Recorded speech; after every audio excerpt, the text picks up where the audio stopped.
is it's impossible for us to understand the Bharati experience without making sense of both these massive waves of settler colonization. Okay, what are the two major agriculture seasons in Bharat? Are Rabi and Kharif Indian words? Where have they come from? Right. So is Tehsil an Indian word? Is Zilla an Indian word? Is Taluk an Indian word? Hare bhai, but Urdu is Indian. Why do you say it's not an Indian word? Thank you for answering the question. So therefore the point is, look at the impact of all of this on language. It has made a difference to your language. It has made a difference to your agriculture calendar and seasons. You go to Delhi courts, or most of the courts in the northern part of the country. Naib Tehsil, Ahmad, these are the names of different posts in the lower judiciary.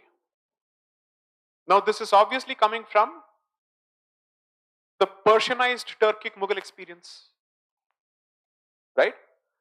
So when you look at such deep impacts, pointing out these impacts itself creates a lot of problem, because people are wondering, if we spell it out, is there bound to be a cancel culture that I invite? Right? So that goes back to the first question, that I had to take a slightly indirect approach to feed the very same uncomfortable truth. Because you see, medicine is bitter and stomachs are weak. So I had to prepare the stomach a bit. Bache thoda muh khol lo, right? This is great food. It's come from McDonald's. Eat it first. But McDonald's ke andar I put some idli, right? And I said, this is Mac idli. Because without the Mac you won't eat the idli, because you'll frown on the idli. So I'll give it as Mac idli. At least that way you'll eat the damn idli, right? So that's how I've decided to feed them. So I am very clear that to understand the British experience exclusively as economic repression is typical Shashi Tharoor school of argument, which I reject. That I've taken a very clear position on. Because it's surprising that you believe that these people were mere traders. Then what do you make of all the missionaries who came with them, right from the very first visit? What do you make of the Konkan experience with respect to the destruction of temples?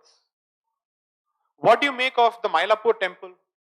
And why are so many churches established? Let's ask these basic questions. Who established this? Now the second thing is, again when we speak of the colonial experience, the other selectivity, so when it comes to the first colonized experience, which is the closest, you treat it as economic, you leave religion out of it.